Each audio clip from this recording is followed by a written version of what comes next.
We don't have 3 seconds ago. We don't have 3 seconds from now. Right now. And it always changes. Rapid fire. You ready? Yeah. First jazz record you loved? Billie Holiday, Lady Sings Blues. Oh my gosh. Love that one. I know, what an intro. Yeah, okay. One word for the Century Room. Family. Early set. Do you like that? Or the late set? Oh man. There's a whole 2 different crowds. 2 different crowds, and they're all my family. We'll let that one pass. I like that. Okay. I like that. Yeah. You can't go wrong. There's no wrong answer. Yeah, that's right. What about your favorite seat in the room? Mr. B's. Mr. B's. Okay, we'll talk about him after this because we're going to have to. We can't let that one sit. Yeah. Listening or talking? I was listening. Yeah. One word for a great audience. Involved. Ooh. Jazz means... Freedom. Damn, it's good. Dang, you're good. He's good for the That's verbose. what the whole thing was. Yeah. It was, we're not going to do it the way they told us. Well, Louisiana, we're going to do our own thing. Okay, well, Right, let's yeah. get into it. We Freedom. can dive deeper now. We're out Yeah, of that yeah, section. So you mentioned Mr. B, Barlow. Yeah. So how did the relationship with Barlow start? And do you know? Well, one day, this is maybe 3 years ago, and this guy just walks in with a cane and just walks right by the desk. And I said, hello, my name is Paul. What's your name? He goes, doesn't matter. I want to listen to some jazz. Oh, And I said, well, that's what we're here for. And I bring him down. He goes, oh, I'm like right there. And he just sits right there. Yeah. And 2, 3 months goes by. No one knows who he is. No one knows his story. He's there every other day. And he gets a soda water with a lime. Mm-hmm. And then like at least a $10 tip. Yeah. And so, of course, we love him. Yeah. of course, yeah. But as time went by, I finally got the name out of him, Barlow. Yeah. And then we started talking, and I started learning. You started listening. Barlow knows it all. Mm. You name any artist, he knows stories. He knows some of the stories I tell on stage. I'm getting from him. Wow. And then all the New York cats started coming in, and then they go straight to Barlow. Interesting. Where they can feel his energy. No, they knew him. They know him from New York. Barlow has been in the jazz scene. He's Yeah, he's up there in age. Yeah. And 40, 50 years. Yeah. Yeah, he saw Billie Holiday start. Yeah. Oh my goodness. It's always He was the a kid. unassuming people in the room. You like if you never know who's sitting in the room and where they come from and what they've done. Yeah. How did he know to come to Century Room? Oh, there's this jazz club. Yeah. And so we just wandered in and checked it out. And now it's to the point that if he's not there, the staff said, oh, call Barlow. Oh, And, check on him. And finally, other artists now understand if they sit in Barlow's chair. it's short-lived. Because Barlow is a gentleman and first class. Mhm. And if he walks in and he sees that someone is sitting in his chair, he won't let me move them. So don't you move them. I'll just sit in the back. That's who Barlow is. Mhm. Yeah. He doesn't expect it. But I want him to hear and be able to see. So if he sits in the back, he can't hear and he can't see. Yeah. So it will always be there. Oh. Yeah. So that It's speaks to the word that you said about the Century Room, that it's family, Oh, family. right? Well, there's and, so many stories. and there are, but like, so, I mean, you're called the host, and you are the host of the Century Room. You are the first person we see when we enter and the last person that talks to us when we leave. Yeah. And Chases you down the street if you didn't pay your time. you will go to, yes, Yeah. yeah. But like, what does that role involve? Is it the music, the people, the energy, some balance of all three? How do you define I that was role? raised by what you would call a very great Southern lady. Mm-hmm. And in the South, hospitality. Yeah. You may not have had a whole lot, but you had food, Mm-hmm. you had a roof over your head, and you put on your best. Yeah. Because it's a gift. And I've always been in the hospitality industry, and this just grew up around me. Mhm. And like, okay, talk about God handing you a silver platter. is saying this is what you're supposed to do with the rest of your life. And here we are. You feel like fate in some way led Oh, you I to think very the much so. Century Room. Because there's a great line by David Bowie from Low. I've lived everywhere. I've left every place. Mhm. And for 30 years, that was my life. I moved here to take care of my dad, as you Mhm. know. 2 years helping Max, and off he goes. And do I go back to New York? Do I go back to San Francisco? Or no, here. The whole road has led you here. And then I discovered Tucson has a deep well of art, gravitas. People have lived here for 11,000 years. Mhm. That does something. And think when you're walking down the street, you can't throw, a cat without hitting an artist with it. There's more It's writers, ever more artists, more musicians, Mhm. more filmmakers. right, more- and that Yeah, that yeah. history, that 11,000 years that you're talking Oh, about, yeah, like you it can gives feel you it. vibe. Charles It Lloyd, just when he gives was vibe. here, I was driving him around town. He goes, "This town has a good vibe," Yeah. and I can't explain it, but Oh, no, you. it's- But he said you can feel it. Oh, yeah. When you're yeah. just driving around, like, and he's Yeah. very empathic, as you know, and a Yeah. great player, but like that whole thing is like Yeah. it resonates. And especially Hotel Congress, when Victor Lewis came, he was coming up, and I was at the door, and I'm all excited. Oh, it's Victor Lewis. He goes, hold on. And he puts his hand onto the door. And I'm like, what? And he was reading the room, reading the building. Wow. And he said, whoa, a lot of bad stuff is happening. But my gosh, an awful lot of good. Okay, let's go. And then he All walked right. in. That's kind of a cool feeling. Yeah.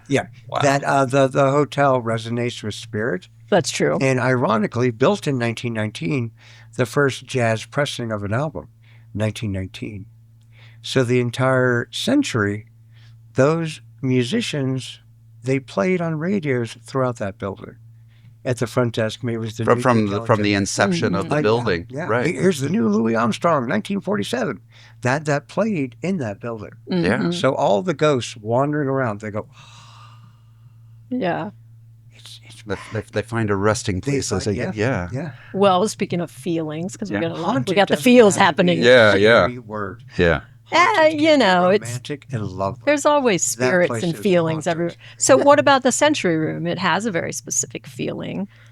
It's intimate, intentional, Yeah. cinematic in some ways. Some of that's its history, but what goes into creating that for people who maybe don't know about the history and Richard from your and Arthur, they invent the Century Room. And they said, okay, the rest of the hotel is real.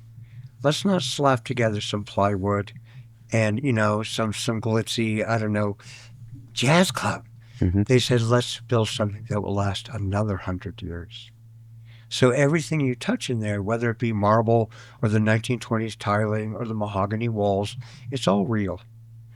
And I sometimes feel that Shayna's legacy to Tucson is that she really, it was a labor of love between Arthur and Shayna.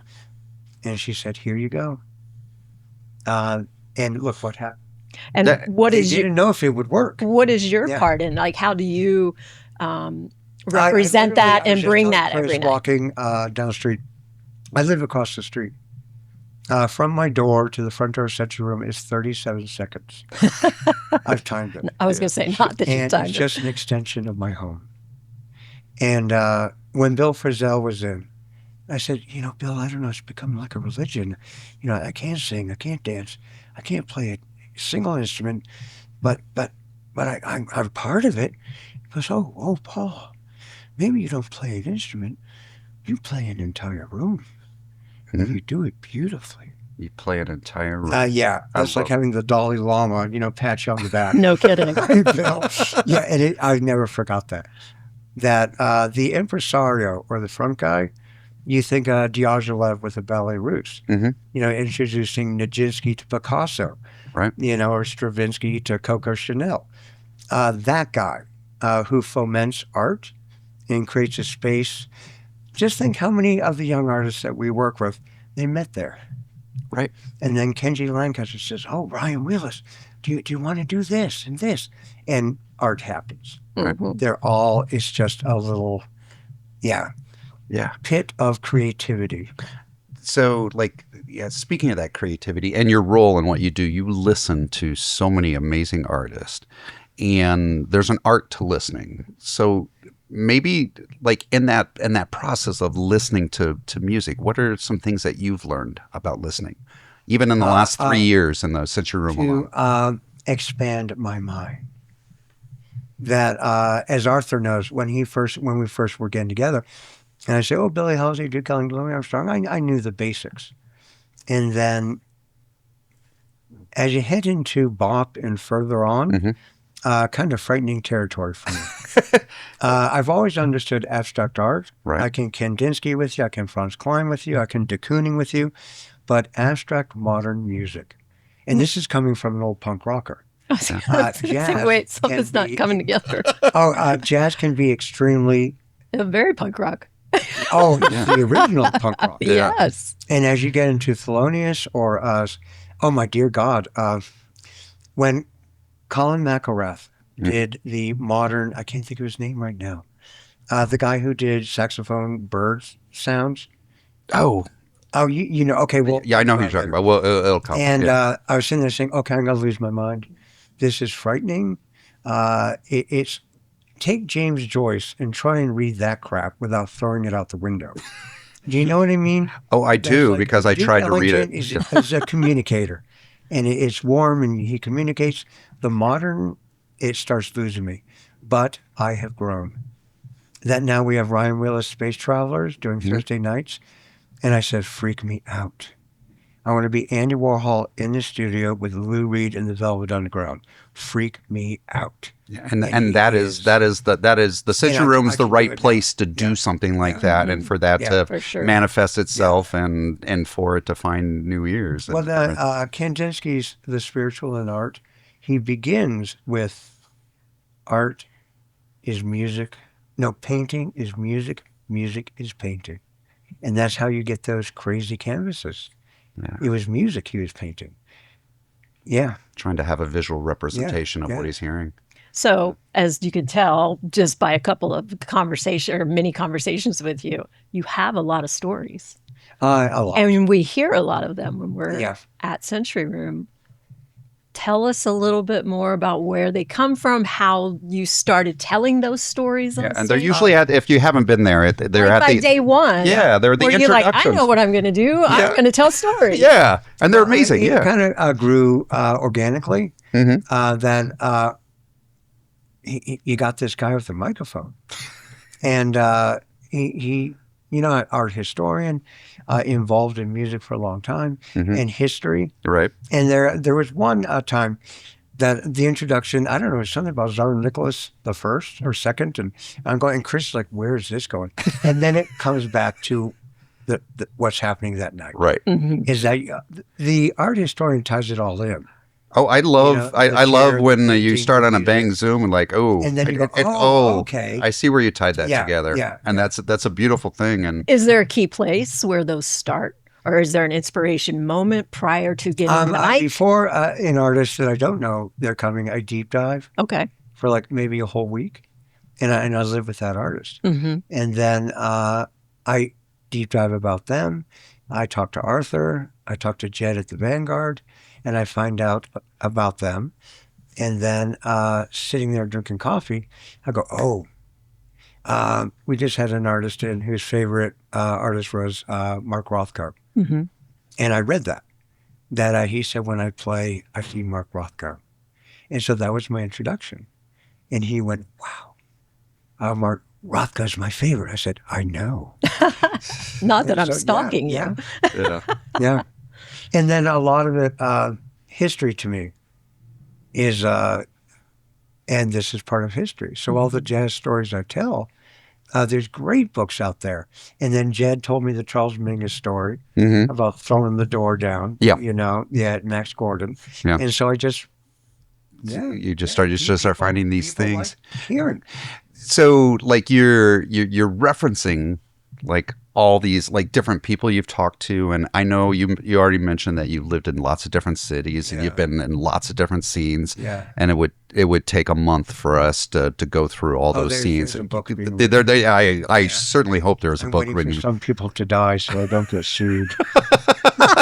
Sorry, But Mr. like, Geffen. so you combine all those different experiences and all the scenes that you've been in, and how do all those threads connect to the experiences for you? Like, how do you connect all those threads? The feeling of slam dancing as CBGBs in the mosh pit to, I don't know, the dead Kennedys, breaking your clavicle, it's still there, and then having Donnie McCaslin freak out on Century Room stage, it's the same thing.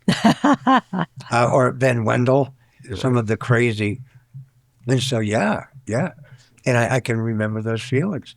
And right the first time I heard Talking Heads, I had never heard anything like it in my entire life. Very unique. And now Kenji and Ryan and Colin and all these, they're making me feel that again. So I've never heard it before. Yeah, so you're referencing some of the young jazz cats in town, and I always see you light up, especially like on the Sunday night. The jazz jam. The jazz jam, yeah. And seeing young people and figuring things out, figuring life out, figuring music out. Like can you talk to that a little bit? What are Ron Carter and Herbie Hancock doing? They are playing with the young cats all over the world. Yeah. They're playing with Emmett. They're playing with Sullivan Fortner. They're playing with the young cats. They could be playing with anyone. Right. They are, I'll get weepy here. But they're passing the baton. Mm-hmm. And you feeling like, okay, my whole life's work for Herbie or Ron, who's out there? Keep it going. Who's going to keep it going? Who has the passion? And so they're investing in the next generation. And, I can get a little political sometimes, that in these times, churches of art, really important, that we need to be enlightening young people, and education, whatever it may be, whether it's a book or an instrument, that's where all of our resources should go. That's how we win. Yeah. Well, And so in that space, I can empower. And Theo, Theo, she was so nervous and I was scared at first. Right. And then you say, God, you're good. God, I love it. Da, da, da. And you see him grow right in front of you. McElrath, Kenji, Right. These young people used to be just, and now they're blossoming. Blue. They're growing That's up another right one. in front of our very eyes. Yeah. Yeah, and they teach me stuff. Yeah. They turn around and I'm being enlightened by. Isn't that like one of the greatest rewards in life when the teacher teaches the student, or the student teaches the teacher, right? It's unexpected, right? And in the stage in life you are, like, how is someone who's 20-something going to teach me anything? Well, right? If you're not open to listening. Stage before, during summer vacation, 10 years old, you want to go out and, catch frogs and go fishing. My father at the breakfast table would say, okay, go. And you'd have to go into the library. And you'd have to take down a book. And you'd have to learn something. And then at dinner time, my father would say, teach me something. Oh, cool. And he probably already knew it, but whether it was the storming of the Bastille or, the signing of the Declaration, you had to recite and teach your father something. That's cool. And that's Well, we can who I hope to be. we can hear the excitement that you get just from seeing. There are also very seasoned people that come into the Century Room. Yeah. What excites you about seeing them, or when have you been newly excited and I why? don't have to get on an airplane and go to the West Village, get a hotel. You saved me a plane They ticket. all come. Because you love Tucson. I know. Yeah. I cross the street. And they 37 eat seconds, and you have world-class there's jazz. Andy Cohen. And, Yeah. It's Bill. Yeah. Bill Charlotte's playing the piano. Right. And so Sullivan Fortner's in your room, I know. and 1 month later he wins a Grammy. I know. Yeah. Right. It's just all incredible. All those things happen. Yeah. And I think the gravitas of Tucson, that they're seeing it. that when Sullivan came in, they stayed an extra day. Yeah. Because they wanted to hang out at Hotel Congress and hang out with people. Mhm. And you just see that happening. And I think that's a good business model. Oh yeah. Make it so freaking cool that it has to be on their route. Yeah. Yeah. So, what makes it? You see, you're doing this night after night. What makes you show up night after night? Oh, wow. I having lived the life I've led, living everywhere, doing everything, the world has become a little smaller for me in what satisfies me. Okay. And Langston Hughes, God, that's a good one. He was going to kill himself. And, it's kind of a young guy coming up in Harlem in the 20s. And he was like, and then he discovered jazz. He discovered live music. And he said, every single night I can go to a jazz club and have a revelation.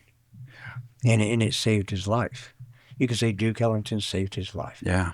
But it did. Langston Hughes was like, I'm out of here. But then he discovered live music.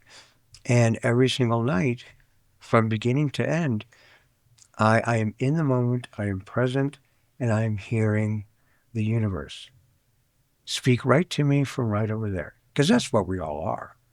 We're just little angels, running around. And some of us are musicians and some of us are listeners. Yeah. And so let's go.